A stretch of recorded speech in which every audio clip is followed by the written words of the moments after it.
tulo ka weather systems anaa sa Northwestern Pacific. Usa niini aniya sulod sa Philippine Area of Responsibility. Mga barangay tanod kireklamo nga nangulata og mga minor de edad nga ilang gidakop. Duha ka mga magtutudlo nga maligya og gidili nga drugas sulod sa eskwelahan matod sa Sipadak. 41 ka mga kaso nasangat batok sa mga pulis sukad Enero ning tuiga. Mga biktima sa sunog sa Mambaling gipanghatagan sa City Hall og tag 10,000 pesos.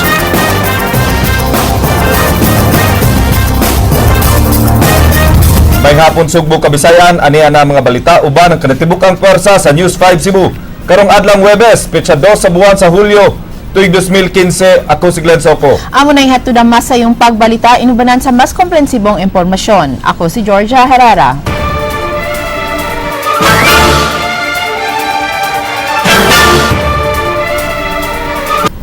Adunay tulo ka mga weather systems Georgia ang gipanid-an karon sa Northwest Pacific area. Ug dunay low pressure area nga layo paglan usa ka tropical depression nga nasulod sa nasod ug usa ka tropical storm. Andrea Patanya sa Ginlimi.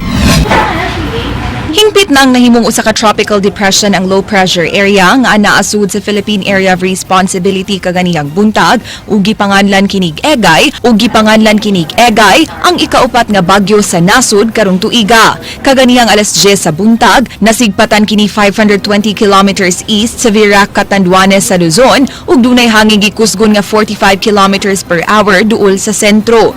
Naglihok kini north-northwest sa gipaspason nga 5 kilometers per hour ug kung magpabilin ang maong direksyon, dako ang posibilidad nga di kini mo landfall sa nasud.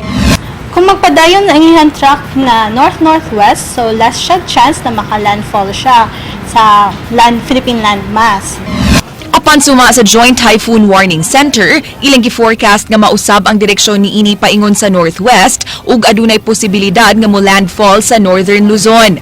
Ang mga dapit sa Luzon maoy mas makasinati sa epekto sa bagyo nga gibana-banang magpabilin sa PAR sud sa 5 ka adlaw. Moderate to heavy rains ang hatod ni bagyong Egay sa mga dapit nga nasud sa 300 km diameter ug wa masud niini ang Sugbo. Apan makasinati gihapon og mga pag-uwan-uwan ang Sugbo tibuok semana tungod sa Intertropical Convergence Zone nga ana-ana sa Visayas karon ug sa hanging habagat nga na-enhance sa bagyo.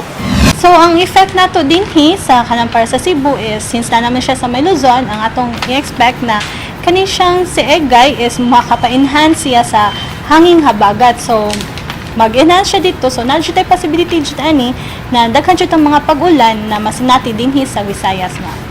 Wa mi pagawas og public storm warning signal ang Pag-asa apan mi pahimangno sila nga likayan usa ang pagpanagat sa mga lugar sa Eastern Visayas. Gawas ni bagyong Egay, dunay laing bagyo gawas sa PAR nga dunay international name nga Chanhom. Dugna sa laing LPA ug lain sab nga weather disturbance gawas sa PAR nga gimonitor sa Pag-asa karon. Posible kining mahimong bagyo apan gamay ra ang tsansa nga musud sa PAR. Base sa climatological calendar sa Pag-asa, dunay tulo ngadto sa 5 ka bagyo nga musud sa nasud matagbuan sa Hulyo. Andrea Patenia, News 5. Nanawagan ang Provincial Disaster Risk Reduction Management Office sa mga local government units ubos sa lalawigan sa Sugbo na i-update ang ilang geohazard maps aron masayran ang mga dapit sa nga peligro sa pagbaha ug landslide. Suginlimi, Jinky Rosit. Thank you. Gipaybaw sa Provincial Disaster Risk Reduction Management Office nga daghan pang local government units ang wa makapaubos sa survey sa Mines and Geosciences Bureau. Kininunot sa awhag sa MGB nga kinahanglang i-identify na sa mga kalungsuran ang ilang mga lugar nga peligro sa pagbaha ug pagdahili sa yuta nunot sa sunod-sunod nga pag-uwan. Nasuta nga halos katunga pa sa 44 ka mga lungsod ug component cities gikan sa lalawigan sa Sugbo ang wa pa nakatuman sa mando sa PDRRMO. Among gi-encourage sila, nag-encourage sa tanang LGU nga among gituan during sa among DIRCCA orientation training nga maghimo sila letter request to MGB nga ilang ipa-survey ang ilang lungsod or city. Kagahapon lang nadawat na sa PDRRMO kining bag-ong 4x4 emergency rescue vehicle nga gihatag sa Kapitolyo aron duna sila'y magamit. Mao nga alang nila, importante nga makasumiter na ang tanang LGU og updated geohazard mapping kay dako kinig matabang paglikay sa disgrasya. Talisay mao ginay pinaka prone gyud sa landslide. And then kanang Naga, no, San Fernando, especially karon nga kay bawo mo gyud unsa na nga lugar ang San Fernando ug Naga, no. So mao sa nay reklamo gyud sa uban nato nga mga LGU. Jinky Rosit, News 5. Passenger boat nga Kim Nirvana B nga padung unta sa lungsod sa Pilar, Camotes natikyaob sa kadagatan sa Ormoc ganihang pasado alas 12 sa udto. Human gihapak sa dagko kayong bawd nga mga 100 meters gikan sa pantalan sa Ormoc. Sa inisyal nga impormasyon gikan sa Coast Guard Station sa Ormoc, dunay sakay nga 173 ka pasahero ang maong barko. Sa mga hulagway nga kuha ni John Kevin Pilapil sa serbisyo publiko sa radyo nga nagbase sa dakbayan sa Ormoc, nagpadayon ang gihimong rescue operations alang sa mga pasahero. Sa pagkutlo ning balita, mukabat na og kapin 30 ka mga pasahero ang kumpirmadong patnamatay.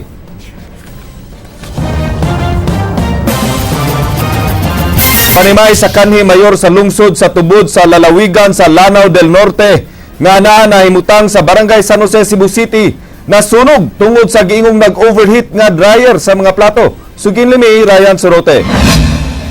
Daling naog daw ang panimay sa baling pipito ug tan sa Proc 1 Barangay San Jose, dakbayan sa Sugbo, diyang miulbo ang sunog alas 10 kagabi. Wahin noon makakatap sa kasikbit nga mga panimay ang kayo, kay distansya kini sa uban pang panimay ug miabot ang mga bumbero. Apan masalbar paunta ang maong panimay kung nakaresponde paunta ang duol nga fire truck sa Talaban Fire Station nga padayon panggiayo.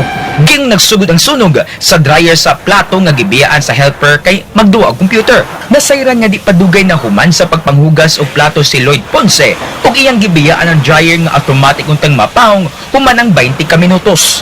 Ang on-duty nurse sa bedridden nga ugangan ni ex-tubod Mayor Constancio Pipito ang nakamatgon sa pag-ulbo sa kayo. Buwan na matabang sa mga tagbalay ang kayo ug ilan na lang giuna og luwas ang pasyente uban sa tabang sa mga silingan. Electrical wiring gid akong duda sir kay pagsugod mo dito naman siya nagsugod sa cabinet gyud dito siya nagsugod niya aso na kayo wala jud ko fire extinguisher wa gyud bisan usa nya ngit-ngit kay sud sa ila sir kari na lang gid among gisiguro-guro. Way naangol sa sunog nga miabot sa second alarm og na fire under control makalabay ang 5 ka minutos. Dunay na dunggan nga paka ang mga silingan nga ilang gidudahang linya sa kuryente gumikan sa kakaraan sab sa maong balay.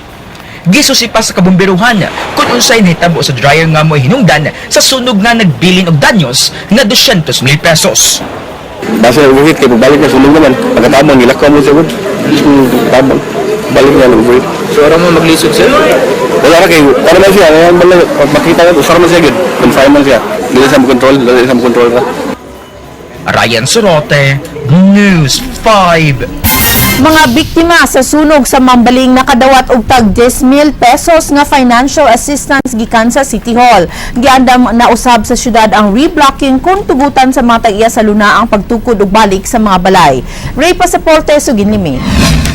Gihatag kagahapon sa hapon ang tag 10,000 pesos nga financial assistance sa mga nasunugan sa barangay Mambaling nga naigo sa sunog sa miaging semana. Ang pangu sa Department of Social Welfare Service DSWS Dr. Esther Concha nagkanayon nga sa 157 ka pamilya apektado sa sunog, 142 niini nahatagan og financial assistance. Ang 15 nga mi-claim nga biktima sa sunog ila pang gi-re-evaluate. So naatay murag na hold lang gamay i-evaluate to siya no. But if kanang okay ra pud ilang papel i-release sa gyapon nato. Nalay mga gamayng problema nga wa na kuno diha. Anak magina siya the usual nga na mo reklamo mo na inko i-re-evaluate og usab. So pa nato sila matagal. Gihold lang. Matud ni Concha, ang house owner, renter og sharer nga naglangkob sa 157 ang hatagan nila sa financial assistance samtang makadawat sa house materials. Maulang ang house owners. Ang DSWS nagpaabot sa rekomendasyon sa Department for the Welfare of the Urban Poor kung diwop una sila mo release sa housing materials. So kung unsay recommendation sa DWOP, if ready na sila to go back, hopefully it will be done in 2 weeks time. Release na to sila sa ilang housing materials. Kahoy ug sin. Nagsabot na sad mi sa taga-barangay nga kung say kuwang like lansang mga kuan, anyway mo declare na sad sila og calamity. So depende nila matag ba sila in kind or additional cash assistance. Doon na nakitaan nga site ang diop nga agian sa ekipo alang sa reblocking. Samtang dili pa makatukod sa ilang balay ang nasunugan. Matod sa pangu sa diop Attorney Colin Rosel, ilang paningkamutan nga makabalik og tukod ang mga nasunugan. Sa ilang panimalay bisan kun doon na may claim nga pribadong tag-iya sa yuta. Ray Pasaporte, News 5. Total blackout na sinati sa mga konsumidor sa Mactan Electric Company sa Dakbayan sa Lapu-Lapu Island. Human mi-trip off ang duha ka transformers niini. Sumala sa advisory sa National Grid Corporation, duha ka 100 megavolt amperes nga transformer sa MECO mi-trip kaganihang 11:42 sa buntag. Na-restore sa National Grid Corporation ang supply sa kuryente kaganihang 1:29 sa hapon.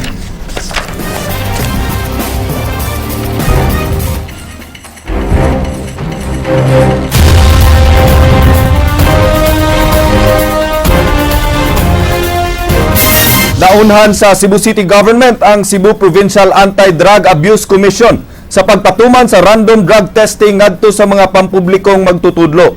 Musamot ang kaikag karon sa Sipadak nga himuo na ang drug testing ngadto sa mga magtutudlo, ilabi na nga nakadawat silang tawo nga dunay duha ka public school teachers nga nalambigit sa illegal nga drugas. Sugin limi Jinky Rusit. Nakadawat kagahapon ang buhatan sa Sipadak kun Cebu Provincial Anti-Drug Abuse Commission og taho nga dunay duha pa ka mga magtutudlo ang giingong kasamtangang namaligya og illegal nga drogas sud mismo sa ilang tunghaan. Mibalibad hinon ang Sipadak sa pagbutyag kun asa kini nga tunghaan apan sigurado ang maong buhatan nga wa ang maong mga magtutudlo sa karaan nila nga listahan. Nagtuo si Sipadak Executive Director Joey Herrera nga posibleng di mga tinunan ng customers sa maong mga magtutudlo, kundili gamiton lang sila aron mo'y magda sa mga kontrabando. Usa sa concern jud, especially sa DepEd, kana bitong gamiton ang estudyante nga himuon ng courier. Kakuan man ana nga mo'y gamiton ba suguan maestro guna nimo.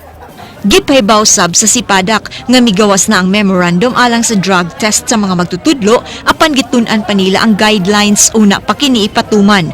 Usa ka assessment team ang gitagda nilang tukuron nga mo'y muhimo og programa alang sa usa ka drug-free nga trabahoan. Basta ang amo alang nga dili ma-obvious ang pag-gather nila nga masuspetsaan nga mo na ning drug test nga ilang giingon mo na among gibantayan. Sama sa COSAP nga nakasugod na silang random drug test sa mga magtutudlo sa Talamba National High School, tinguhasab karon sa Sipadak nga masugda na kini ngadto sa mga kalungsuran aron sa ingon mawa ng pagduda sa publiko nga daghan pang mga magtutudlo ang tigamitan og illegal nga drogas. Jinky Rosit, News 5. Naalarma na ang COSAP tungod gidaganon sa mga empleyadong adik sa City Hall kay gikan Enero hangtod Hunyo ning tuiga kapin 30 na ang nagpositibo sa ilang gihimo nga drug test. Ray Pasaporte sa Ginimi. Gipailawom sa insaktong proseso ang mga kawani sa Department of Public Service kun DPS kinsa nagpositibo sa drug test nga gihimo sa Cebu City on Substance Abuse Prevention kun COSAP nga gipahigayon sa miaging buwan. Sa 5 nga nagpositibo usa niini ang regular ug 4 ang casual. Ni-report po siya. I'm not sure. Actually, I'm not sure with DPS now because for the department had knows naman po who are these kind of persons ba because they will be informed by Doc Alice at the same time and po. So I'm not sure if they're still reporting now. Naalarma na ang COSAP nga mitaas ang gidaghanon nga nasakpang mga adik nga empleyado gikan ni adtong buwan sa Enero hangtod sa buwan sa Hunyo. Din miabot kini sa kapin 30 kun itandi sa kanitibuk-an sa tuig 2014 nga miabot lang og 15 ka empleyado. COSAP now is really doing their part compared to kaya last year more pag kung if ever nasugod man sad sila, it's not actually na start of 2014 good mid of ano na ba. Now man good is grabe kasi sila old campaign which is actually good for the city. Dako ang tsansa nga mataktak ang maong mga kawani sa DPS subay sa kampanya ni Mayor Michael Rama nga way luna sa City Hall ang mga empleyadong adik. Nipasabot si Attorney Suson nga di nila mahibaw-an sa recruitment kung ang usa ka tawo tigamitan ba og ginadili nga drugas bisan og ipa-drug test daan isip pre-employment requirement. Kung kita mga apply ta, kung kano sa tagalan mo ato sa drug test and when do we submit, naman gid na, diba? So na a certain period of time. So when they submit the drug test, it's actually negative. So we won't really know. For now lang, what we did in HR is for every new employee, because we conduct the orientation, there's really a segment there for COSAP, drug awareness and the drug campaign. So we really inform them how serious the city government is if they will be found positive of kanang those drugs. Ray Pasaporte, News 5. Atong balikan ang balita ni Andre Patenya nga gipasalig ang due process ngadto sa mga magtutudlo nga mapalgan nga mapositibo sa paggamit sa gidili nga drugas. Giawag sa Department of Education Cebu City Division ang mga principal sa paghangyo sa COSAP sa pagpahigayon sa mga surprise drug test sa mga magtutudlo. Coordination gini between DepEd and COSAP. Gihangup sa Department of Education Cebu City ang pagpahigayon sa Cebu City Office on Substance Abuse Prevention sa labing unang surprise drug test sa mga magtutudlo sa Talamban National High School. Matud pa, niagi nila ang COSAP usa mipahigayon sa drug test ug dali silang nihatag sa ilang pagtugot aron malimpiuhan ang pangan sa mga magtutudlo sa Cebu City ug matabangan ang mga teachers nga masakpang tigamitan og gidiling drogas. Negatibo sa test ang tanang 88 ka mga day ug night high school teachers sa Talamban. Panginaot sa DepEd nga samang resulta ang makuha sa umaabot nga drug tests sa ubang eskwelahan. Duna pay 5 ka mga public schools sa Cebu City nga anaa sa listahan sa COSAP.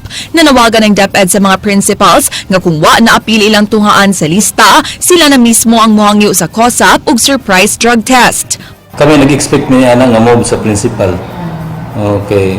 Di man ginamo ko naman tas balaod ana nga kinahanglan ang mga government employees di gud ma-involve og kuan kanang na drug abuse.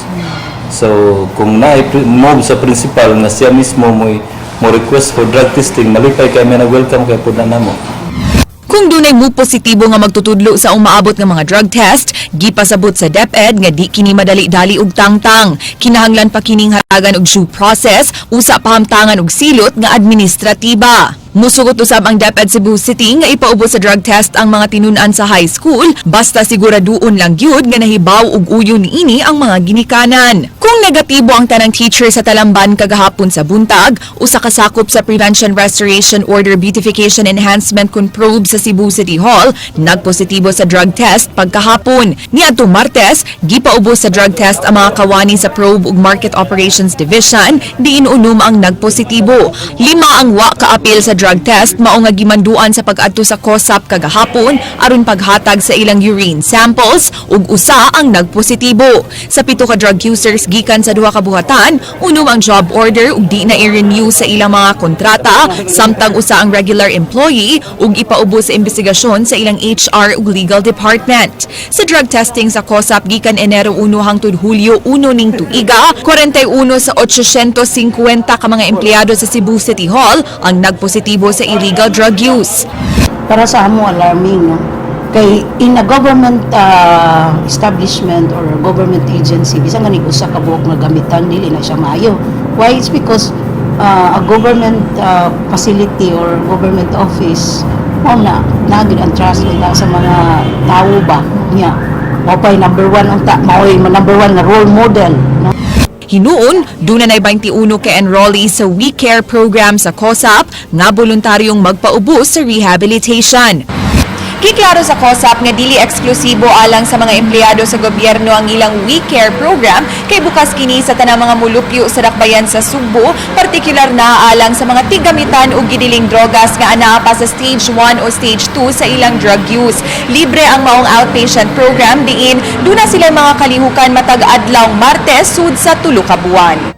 Ang stage 1 sa drug use mao ang pagsuway-suway. Stage 2 ang occasional kun panagsa nga paggamit. Stage 3 ang drug addiction ug stage 4 ang drug dependence. Kadtong anaa sa stage 3 ug 4, irekomendar na nga pasudlon sa usa ka in-house drug rehabilitation facility. Andrea Patenia, News 5. 174 kaparisan nga mga tagalungsod sa Sibonga ang nakapahimos sa mass wedding nga giorganisa sa ilang lokal nga kagamhanan. Mitambong sa mong libreng kasal si Julie Tainar. Pag-usa sa limugsulat na dugo, pag-sige sa mga nagubo. Ayaw. Bakit yung maayo mo? Sa wa pa matapos ang wedding month, gihatagan og higayon sa lokal nga kagamhanan sa lungsod sa Sibonga ang 174 kaparisan nga makasal. Gipahigayon ang mass wedding sa Our Lady of the Pillar Parish nga giludhan nilang Governor Junjun Davide, Vice Governor Agnes Magpale, Sibonga Mayor Lionel Bacaltos ug ubang mga opisyales. Sa wali ni Reverend Father Michael Hisoler, iyang gipaambit ngadto sa mga gikasal ang importansya sa paghigugma sud sa kaminyoon. Para ng asawa, kailangan na tumanon ang sugot sa ito pag-higugmaan.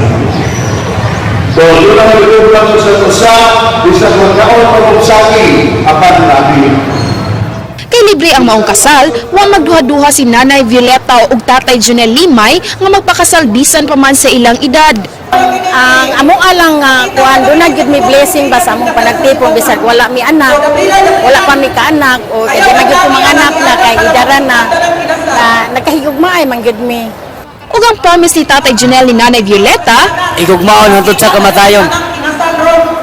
Mapasalamaton sab ang Magtiayong de la Cruz kay haum ang maong programa, ilabi na nga bag-o lang nanganak ang iyang asawa.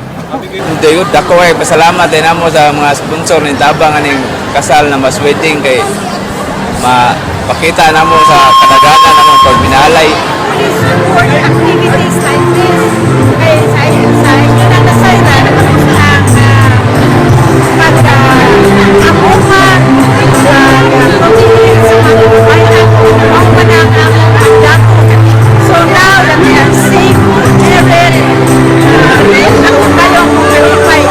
Naginawag kita na inyong union, ang inyong pag-iusa, mapulahan, mapulahan o malipayon at then magpagtigayong at mag-uulasan, magpagayon ng inyong pag-upay, para sa palay, para sa palay. Julie Tainar, News 5. Nahimong masulubon ang kabanay sa bag-ong kinasal sa lungsod sa Sibonga. Kay pipila ka oras human ang seremonyas, gipusil patay sa iyang silingan ang lalaki. Gani padayon pa karong gipangita ang suspect kinsa misibat human niya buhata ang krimen. Samtang tricycle driver nga nag-ayo sa iyang tricycle, gipusil patay sa wa mailing tao sa dakbayan sa Talisay. Jinky Roset, Suginlimi. Malipayon pa nga misalmot sa mass wedding sa lungsod sa Sibonga, silang Sheldon Jolan ug Juni Potesta human sa napu katuig nila nga panag-ipon. Gikatak daon nga pirmahan kagahapon sa Magtiayon ang ilang marriage license sa pandi na kini mahitabo, human gipusil patay silang silingan si Jolan pipila ka oras human ang kasal. Dinhi sa may sapa sa sitio Gipon sa Barangay Manatad nahagba ang biktima. Matod sa asawa sa biktima, wa siya nahibawan nga dunay dugay nga panagbikil ang iyang bana ug ang suspect nilang silingan. Silingan naman gud kay mi ana nila ma'am. Nakurat ko sa nahitabo. Bag-o na siya gikasal ma'am. Ni ako pagiginaelaglakaw noy. Sa gusto mo siya ihaton mi niya. Aba niya. Sus iguro gyud siya gipakasal. Matod sa mga residente, upat ka buto sa armas ang ilang nabati. Yeloy, suod kay na sila. Kaya gali na sila ganing makabihag, manari to si Jeward, mag-usam na sila kaon gani. Dihang gisubay sa News 5 ang bukirang dapit sa Barangay Manatad, among naabta ng mga operatiba sa Sibonga Police nga mihimo og manhunt operation. Subli nilang gibisita ang panimay sa suspect nga si Jeward Carpentero apan wa na kini og posibleng misibat na sabkini. Dayon sumbag. Then unsay nakaon pod sa katong gisumbag, nagpalaban na sa atong Jeward. Then ipangita na sila, ipangita ng pagkahapon pagtaod antod nga nahitabo nga gipusil ang katong kuan ni Jeward. Ang kauban hinon sa suspect nga si Jeward nga si Ray Lasan mo'y nadakpan sa mga pulis ug mihimaka kini nga duna siya'y kasayuran sa krimen. Wala ko kung siya ba ginagawa po sila kay kana aktuwag pagbuto diha nagi ko sa mua ng kuana orasa ko. Patay sab nga naabot sa Talisay City District Hospital ang tricycle driver nga si Danilo Umambak human kini gipusil sa Mananga 1 sa barangay Tabunok.